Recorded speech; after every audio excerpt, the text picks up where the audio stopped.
श्रीराम. आपल्या सर्वांच्या हृदयस्थ वसणाऱ्या आत्मारामास साष्टांग प्रणिपात करून गोस्वामी तुलसीदास रचित श्री रामचरितमानस या ग्रंथातील जो तृतीय सोपान अरण्यकांड याचं आपण चिंतन करत आहोत. सज्जनहो, हे आपलाच कथाचिंतन क्रमांक 736. आपण गेल्या चिंतन प्रवाहामध्ये मुनी सुतीक्ष्णांवरती परम प्रसन्न झालेल्या प्रभू रामचंद्रांचं वचन ऐकलं. प्रभू रामचंद्र त्यांना एवमस्तु म्हणून आशीर्वाद देतात की मी तुझ्या हृदयामध्ये नित्य राहीन. खरं तर जे एका जीवाला साध्य करायचं होतं त्याचं परमोच्च असा आविष्कार प्रभू रामचंद्रांनी सुतीक्ष्णाला देऊन टाकलेला आहे. परंतु त्यानंतर एक अत्यंत सुंदर आणि त्याचबरोबर रहस्यमय असं घटना तिथं घडू लागते. प्रभू रामचंद्र मुनी सुतीक्ष्णांच्या पासून पुढं मुनी अगस्तींच्याकडे जाऊ लागतात. मुनी अगस्ती जे सुतीक्ष्णांचे सद्गुरू आहेत आणि सुतीक्ष्ण प्रभू रामचंद्रांच्या समवेत आपल्या सद्गुरूंच्याकडे जायला निघतो. आणि जाताना ते प्रभू रामचंद्रांना म्हणू लागतात की खूप दिवस झाले मी देखील मुनिवर्यांचं दर्शन घेतलं नाही. आता मी आपल्या समवेत येतो आणि माझ्या गुरुचं दर्शन घेतो. आणि त्याचबरोबर हे प्रभू, असं केल्याने तुम कह नाथ निहोरा नाही. तुम्ही माझ्यावरती वेगळी विशेष कृपा करत नाहीये. आपण माझ्या समवेत येत आहात ही आपली देखील इच्छाच आहे. अशा रीतीने मुनी सुतीक्ष्णांनी प्रभू रामचंद्रांना काही मार्मिक वचन बोलता क्षणी गोस्वामीजी लिहितात की देखी कृपानिधी मुनी चतुराई लिये संग बिहसे द्वौ भाई. कृपासागर श्री रामरायांनी त्यांना आपल्या बरोबर घेतलं आणि दोघही बंधू हसू लागलेले आहेत. सज्जनो, आपण या चरणापर्यंत कालच्या चिंतनामध्ये आलो. यामध्ये काल वेळेअभावी आपण या तुम कह नाथ निहोरा नाही या चरणाचा थोडासा स्पर्श केला खरा, परंतु त्याचा विस्तार यामध्ये गुरुकृपेने अनेक भाव अंतरंगामध्ये प्रगट होत आहेत. प्रभू रामचंद्रांचं हृदयामध्ये नित्य दर्शन हेच अद्वैत बोध आहे, हाच आत्मसाक्षात्कार आहे. आणि असा आत्मसाक्षात्कारी साधक सिद्ध प्रभू रामचंद्रांशी ज्या निर्भयतेने हे मार्मिक वचन बोलत आहे ना, त्यामधून सिद्ध पुरुषाचे काही गुणधर्म देखील आपल्या अंतरंगामध्ये दिसू लागतात. बघा, आपण बघितलं की या स्तुतीमध्ये हे सर्व संत अत्यंत लवलीन होऊन प्रभू रामचंद्रांची सर्व दृष्टीने स्तुती करत आहेत, जो त्यांचा खरा हृदयाचा भाव आहे. आणि भगवंताची परमकृपा प्राप्त त्यांना झालेली आहे. अशा सिद्ध पुरुषांच्या या अंतःकरणाची स्थितीच जणू काही सुतीक्ष्ण या वचनातून प्रभू रामचंद्रांसमोर मांडत आहेत. कुठले कुठले गुणधर्म दिसत आहेत मला तर यामध्ये आपल्या श्री महाराजांचंच सर्व चरित्र दिसतंय. बघा,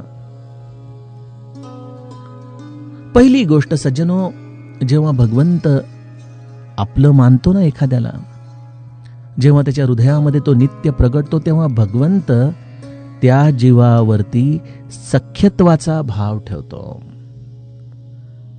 माऊली ज्ञानेश्वरीमध्ये म्हणते की एकाच कमल पुष्पामध्ये मी आणि माझे सद्गुरू निवृत्ती दोघही विराजमान झालेलो आहोत. 9व्या अध्यायामध्ये माऊली म्हणते की एका निरांजनाने दुसरं निरांजन प्रज्वलित केल्यानंतर यामधलं धाकटं कुठलं आणि थोरलं कुठलं हे जसं सांगता येत नाही, त्याप्रमाणे सर्व आत्मसाक्षात्कारी पुरुष आणि भगवंत यांची सर्वांची एकच अशी सम्यक अवस्था असते. आणि जसं आपण आपल्या वर्गमित्रांमध्ये, आपल्या सम आयुच्या लोकांमध्ये ज्या सहजतेने बोलू शकतो ना, ती सहजता या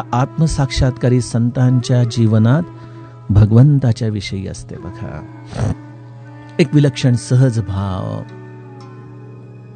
आणि त्यामुळे मुनी सुतीक्ष्ण भगवंताच्या समोर निर्भयतेने या सहज भावनेतून स्पष्टोक्ती करतायत की तुम कह नाथ निहोरा नाही. रामा, मला माहितीये तुला देखील संतांचं दर्शन अत्यंत प्रिय आहे. आम्ही जाणतो की अयोध्येमधून बाहेर पडण्याचं जे एक एक प्रयोजन आहे त्यामध्ये माता शारदेने तुला या वनवासाचं चरित्र लिहिताना आम्हा सर्व संतांसाठी एक खूप मोठा साठा देऊन गेली. ती म्हणाली की जेव्हा तू वनामध्ये या वनवासी रूपामध्ये जातील आणि जेव्हा या संतांचं तुझं दर्शन होईल त्यावेळेला जो आनंदोत्सव होणार आहे त्या आनंदोत्सवाला शब्दबद्ध करण्याचं सद्भाग्य या सरस्वतीला मिळणार आहे. हा आनंदोत्सव आहे सज्जनो. सामान्य जीव म्हणेल की अरे प्रभू रामचंद्र आणि सीताजींना केवढे कष्ट आहेत, परंतु हीच आमची अज्ञानाची अवस्था आहे. आणि हेच आपण आपल्या जीवनामध्ये जर उतरवलं तर श्री महाराजांचं वाक्य यामध्ये अत्यंत तंतोतंत लागू पडतं की महाराज म्हणतात की जो सराईत पोहणारा असतो तो कधी सरळ रेषेत पोहोच नाही. तो कधी गटांगळ्या खाईल, कधी पाण्याखाली जाऊन लगेच वरती येईल, कधी नुसता पडून राहील, कधी एकदम त्वेषाने पोहेल तर कधी एकदम संथ गतीने. परंतु या सर्व अवस्थांचा तो आनंद घेत असतो बघा, कारण हा त्याच्यासाठी एक खेळ आहे. जो प्रभू रामचंद्रांच्या आधारावरती आहे त्याच्यासाठी हे जीवन देखील एक असाच खेळ आहे. आणि त्याच्या जीवनामध्ये तक्रारीला जागाच नाही, दुःखाला जागाच नाही. कशाबद्दल दुःख करायचं? प्रभू रामचंद्रांनी दिलेलं हे आयुष्य एखाद्या सुंदर बगीच्यासारखं. आज मला आपल्या रामचरित मानसचे जे सर्वात वयोवृद्ध श्रोते आहेत मी त्यांचं बऱ्याचदा आपल्याला सांगत असतो. डॉक्टर धडफळे, मुंबईचे, वय वर्ष 94. त्यांनी मला एक लेख पाठवला. या 92-93व्या वर्षी त्यांनी लिहिलेला लेख, आणि लेखाचं शीर्षक काय आहे? अजूनी यौवनात मी. बाकी लेखाचे आतले संदर्भ, ते त्यांचे वैयक्तिक जीवनातले अनुभव, ते ठीक आहे, परंतु मला तर या शीर्षकानेच अत्यंत आनंद होऊन गेला की मनुष्याची जगण्याची भावना कशी असली पाहिजे, आयुष्याकडे बघण्याची वृत्ती कशी असली पाहिजे.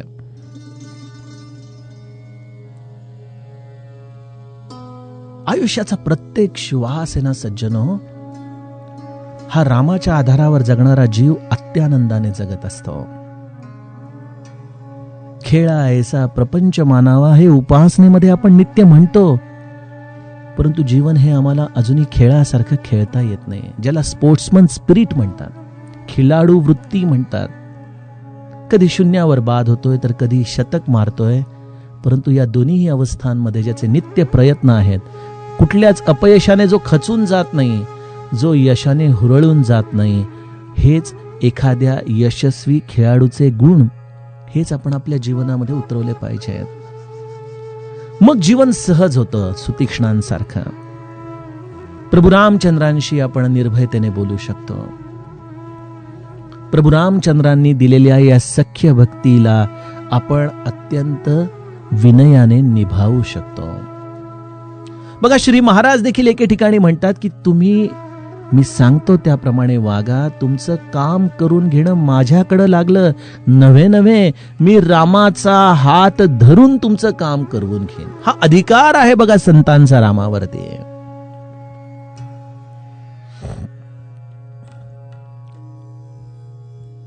आणि त्यामुळं आत्मसाक्षात्काराचा हा एक सहज गुण आहे. तिथं भगवंताविषयी आदर आहे, प्रेम आहे, प्रीती तर विलक्षण आहे, परंतु भय नाही बघा.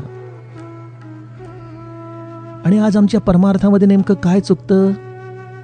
त्या एका हिंदी चित्रपटामधलं ते प्रसिद्ध वाक्य आहे ना की we are all God fearing people, we are not God loving people. आम्ही परमार्थ करतो कारण आम्हाला देवाचा कोप होऊ नये यासाठी आम्ही सर्व काही करतो, परंतु आमचं भगवंतावरती खूप प्रेम आहे. आणि भगवंताला खरं सांगू का, या सर्व कुळाचारांमध्ये, कर्मामध्ये तुम्ही जे काही करत आहात या सगळ्यामध्ये अभिप्रेत आहे ते म्हणजे केवळ प्रेम, केवळ ही निर्भयता, केवळ ही सहजता. श्री महाराज त्यामुळं आपल्याला म्हणतात की मला केवळ तसबिरी पुरतं, केवळ हार तुऱ्यापुरतं तुमच्या घरामध्ये ठेवू नका. मी तुमच्या घरातला कोणीतरी आहे. ज्या सहजतेने तुम्ही वडिलांशी बोलता, आपल्या ज्येष्ठांशी बोलता, त्याच पद्धतीने तुम्ही माझ्याशी देखील संवाद करा ना.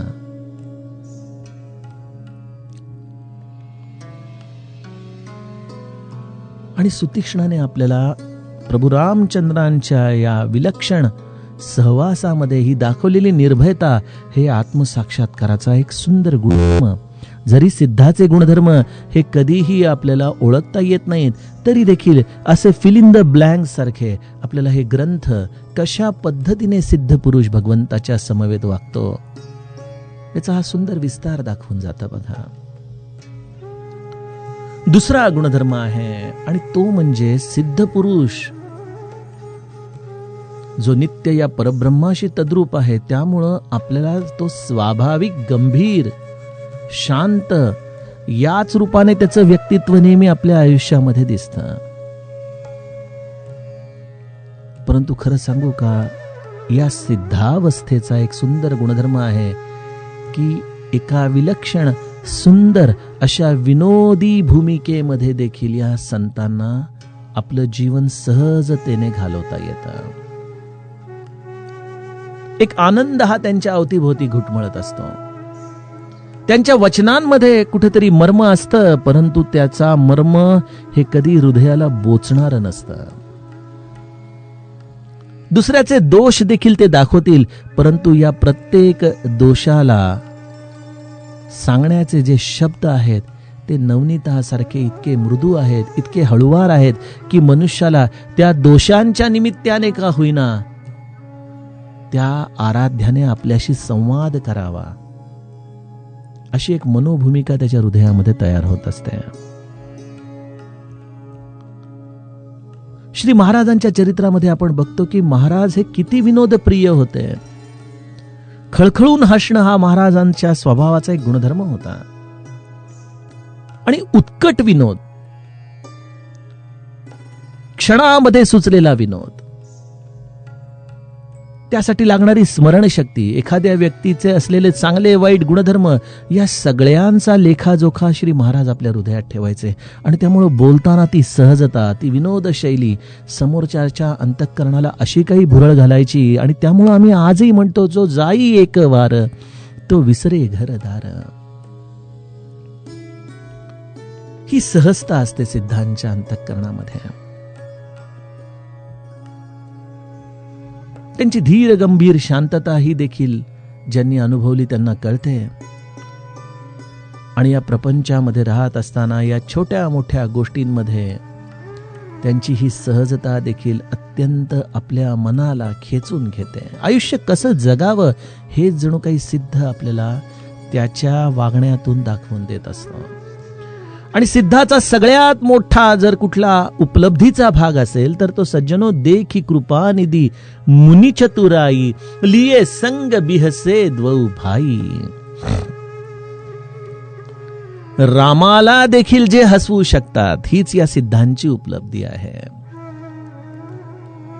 जो खरं तर सच्चिदानंद आहे, परंतु त्या सच्चिदानंदाच्या या सागराला देखील या हास्याच्या लाटा निर्माण करण्याचं सामर्थ्य या सिद्धांच्या अंगात आहे. आयुष्य धीर गंभीर असावं, नो डाऊट. मनुष्य बाष्कळ नसावा. त्याच्या विनोदाला एक सुंदर विवेकाची किनार असावी. परंतु त्याचबरोबर मनुष्य जड देखील नसावा. आचार्य आत्रे म्हणतात की जो जड असतो तो बुडतो पाण्यामध्ये खाली. त्यामुळे भवसागरातून तरुण जाण्यासाठी मनुष्याने हलकं असावं.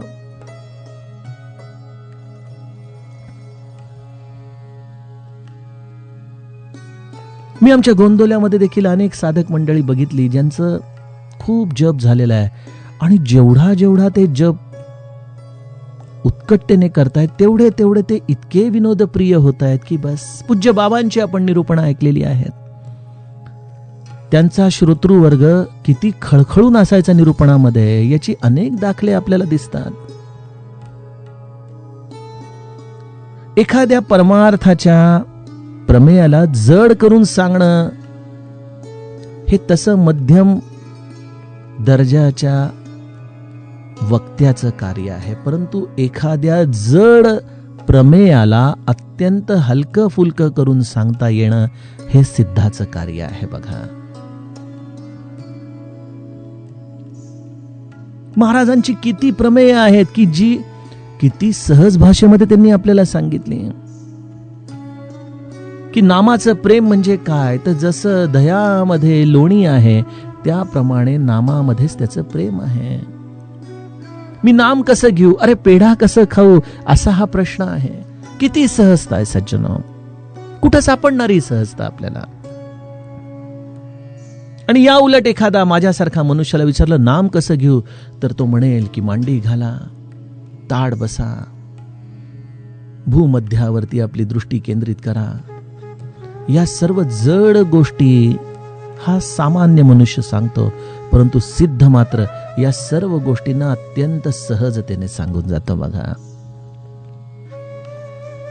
सहजता, विनोद शैली, मार्मिकपणा, समोरच्या मनुष्याला हसवून हसवून परमार्थ त्याच्यामध्ये मुरवण्याची कला.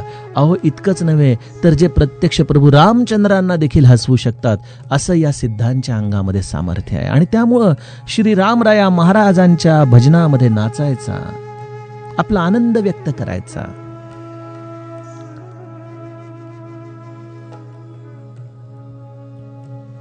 सिद्धाचा एकच गुणधर्म आहे सज्जनो, सर्व अवस्थांमध्ये सहजता.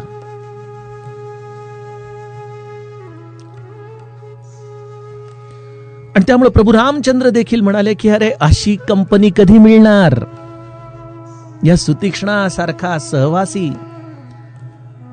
त्याचं हे बुद्धिचातुर्य. आणि त्यामुळं दोन्हीही बंधू हसलेले आहेत.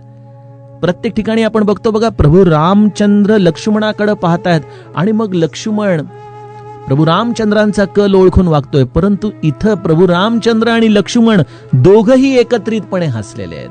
हे देखील एक सुंदर मर्म आहे. लिए संग बिहसे द्वौ भाई. अनेक वेळेला प्रभू रामचंद्रांचा निर्णय लक्ष्मणाला मान्यच झालाय असं नाही.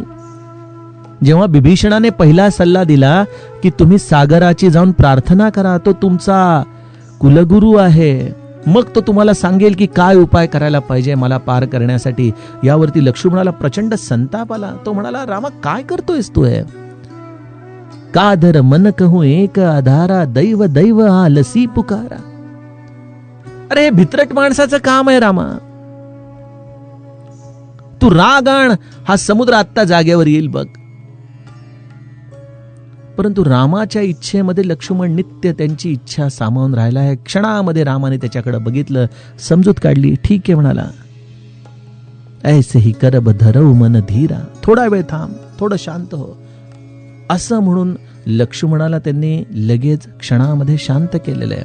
परंतु इथं गंमत बघा, लिये संग बिहसे द्वौ भाई, दोन्हीही भावंडांना या सुतीक्ष्णाची कंपनी खरंच मनापासून आवडली आहे, त्याचा सहवास.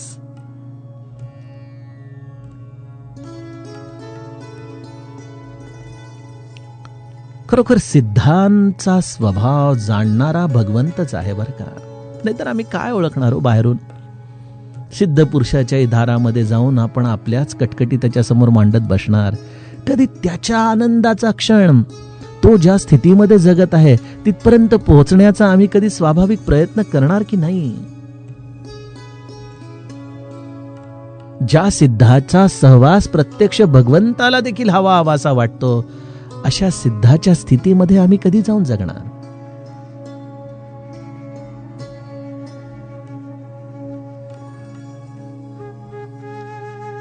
किती बोलावं या विषयावर.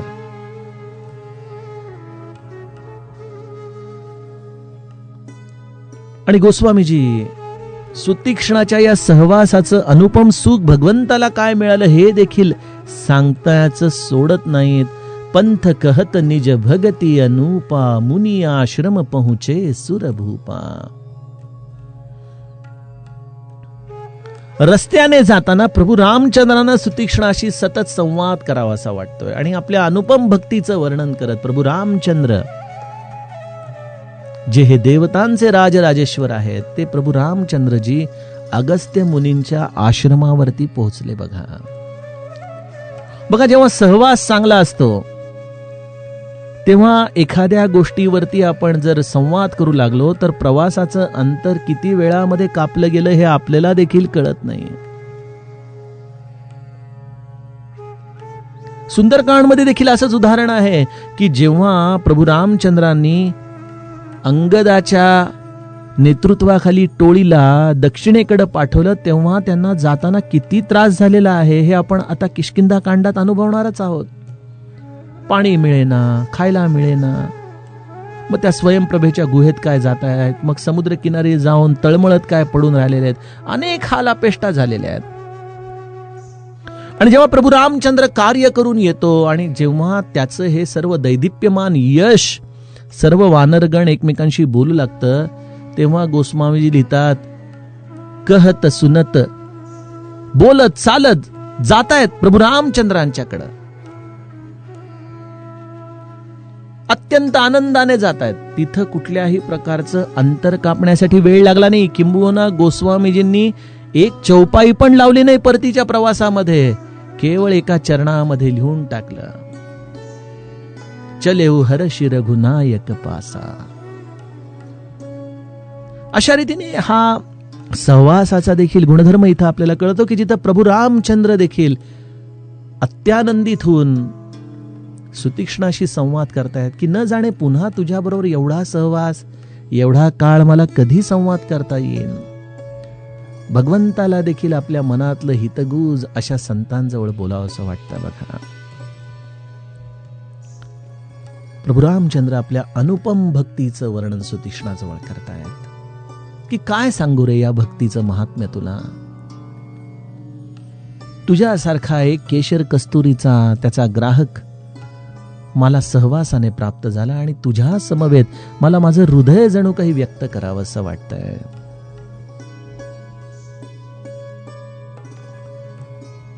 प्रभू रामचंद्र अगस्ती ऋषींच्या आश्रमाच्या दरवाजापर्यंत आले. सुतीक्ष्णाने प्रभू रामचंद्रांना विनंती केली की स्वामी आपण इथंच थांबावं. त्यांना दरवाजामध्ये थांबून सुतीक्ष्ण त्वरेने गुरु अगस्तींच्या जवळ जात आहेत, धावत जात आहेत.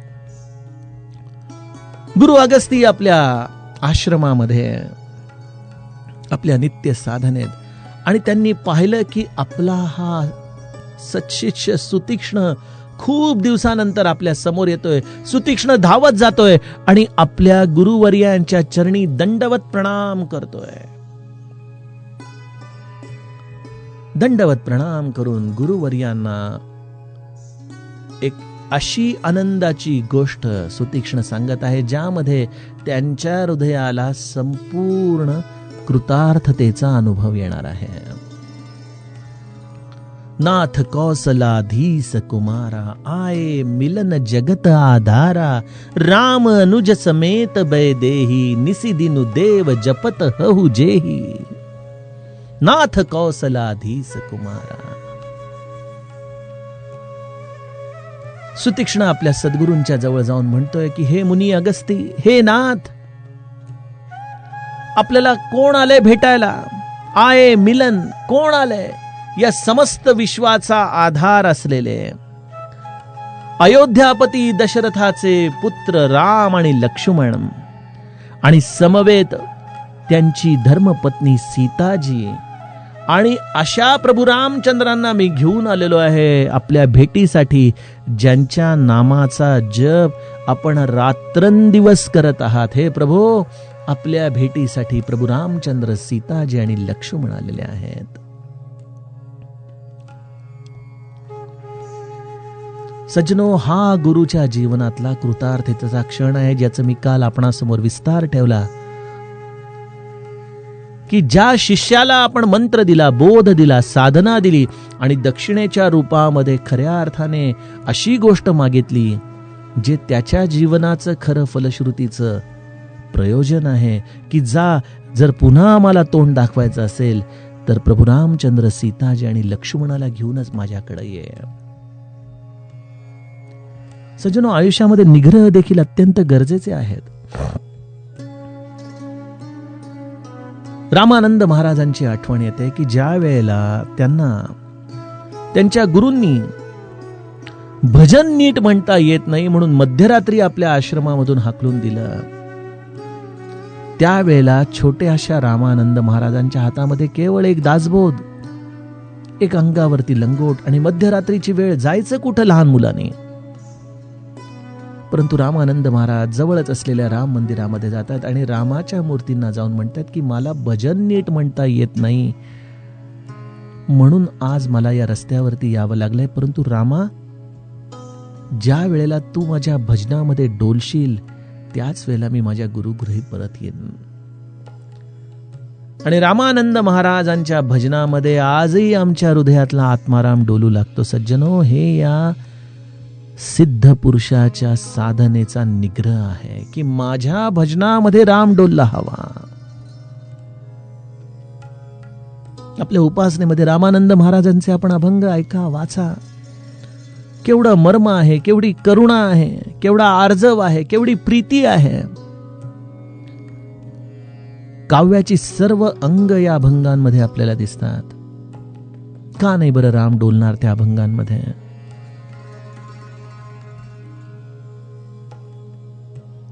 असा निग्रह जर आपण आपल्या जीवनात केला तर सद्गुरूला देखील आपल्या या जगण्याचं, आपण केलेल्या या कार्याचा आनंद मिळतो बघा.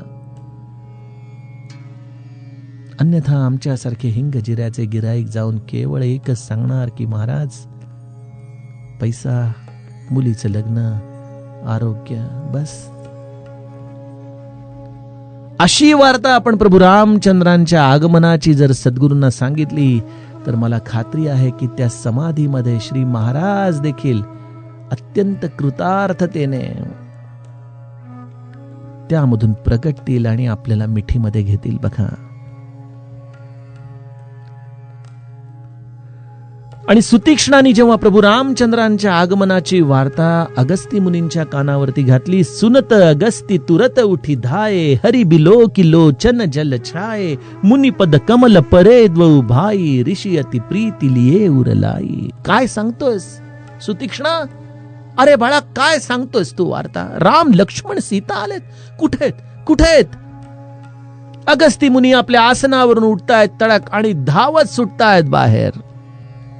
सुतीक्ष्ण आणि अगस्ती, गुरु आणि शिष्य दोघेही धावत आश्रमाच्या आपल्या मुख्य दरवाजापर्यंत जात आहेत, कारण दरवाजावरती प्रभू रामचंद्र, सीताजी आणि लक्ष्मण त्यांची वाट पाहत उभे आहेत.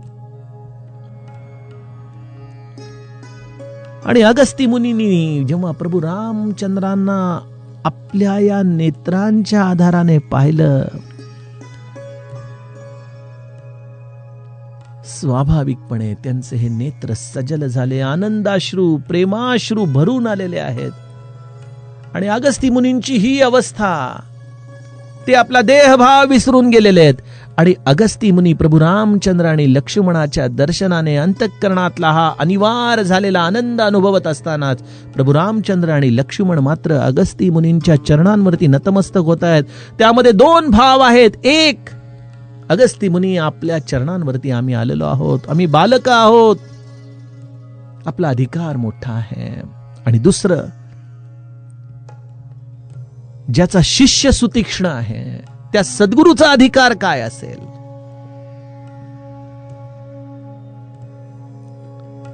सज्जनो, जीवनामध्ये पुरुषार्थ हा कधीही जीव स्वतःहून करत नसतो, त्यामध्ये केवळ गुरु कृपा काम करत असते. हे सूत्र ज्याला कळालं ना, त्याला कधीही आपण आपल्या गुरुशी स्पर्धा करत आहोत याचा कधीच मनामध्ये साधा विचार देखील येऊ शकत नाही. आणि त्यामुळं राम आणि लक्ष्मण हे दोघ जण अगस्ती मुनींच्या चरणांवरती या भूमिकेतून पडलेत की तुम्ही काय या शिष्याला तयार केलंय, सुतीक्ष्णाला काय त्याच्यावरती कृपा आहे. आणि त्याने दिलेल्या शब्दाप्रमाणे आणि तुम्ही मागितलेल्या दक्षिणेप्रमाणे मला सुतीक्ष्णाकडे सर्वप्रथम जावं लागलं, जेणेकरून तो आम्हाला तुमच्याकडे घेऊन येईल आणि ही गुरुदक्षिणा आपल्या चरणांवरती समर्पित करेल. आम्ही आज तुमच्यासाठी दुसरं काही आणलं नाही, आम्हीच आपल्या चरणांवरती दक्षिणा रूपाने पडत आहोत. काय भाव आहे प्रभू रामचंद्रांचा. ऋषींनी मोठ्या प्रेमाने प्रभू रामचंद्रांना आपल्या हृदयाला लावलं, आदरपूर्वक कुशल विचारलं, अत्यंत प्रेमाने आपल्या आश्रमामध्ये आणलं, श्रेष्ठ आसनावरती त्यांना विराजित केलं. सर्व प्रकाराने प्रभू रामचंद्रांची त्यांनी पूजा केली. अगस्ती मुनी मनामध्ये विचार करतायत, मोही सम भाग्यवंत नाही दूजा. सज्जनो, या परमार्थामध्ये जीवाला भगवंताला सन्मुख करण्यासाठी सद्गुरूंना अपार कष्ट घ्यावे लागतात. त्याच्या अनंत चुकांना आपल्या पोटाशी घ्यावं लागतं. त्याला भगवंताचं प्रेम लावण्यासाठी त्याच्याकडून साधन करून घ्यावं लागतं. एवढ्या अनंत कष्टांमधून एका जीवाचं शिल्प सद्गुरूला घडवावं लागतं. आणि जेव्हा असा सत्शिष्य आपल्या गुरुला प्रभू रामचंद्र, सीताजी आणि लक्ष्मणाच्या दर्शनाच्या रूपाने गुरुदक्षिणा देतो, त्यावेळेला खऱ्या अर्थाने गुरुला आपले पांग फेडल्यासारखं वाटत असेल. खरं तर गुरु ऋणामधून उतराई नाहीच, कधीच उतराई नाही. परंतु या उतराईचा जर आम्हाला खरा प्रामाणिक प्रयत्न करायचा असेल तर ज्या गुरुचे आपण आहोत त्या सर्व सद्गुरूंना या जीवाकडून एकच अपेक्षा असते की त्याने आपल्या या जीवनात, या साधनेमध्ये उत्कटतेने भगवंताचं दर्शन करावं. आणि ज्याला हा आत्मसाक्षात्कार घडला त्याचाच गुरु खऱ्या अर्थाने हे वाक्य म्हणू शकतो की मोही सम भाग्यवंत नाही दूजा. माझ्यासारखा भाग्यवान आज दुसऱ्या जगात कोणी नाही. आणि मला असं वाटतं की आम्ही प्रत्येकाने आपल्या सद्गुरूचं उतराई होण्याचा आटोकाट प्रयत्न या जीवनामध्ये करायला हवा. मनापासून या भगवत दर्शनाची तळमळ आमच्या हृदयामध्ये लागायला हवी.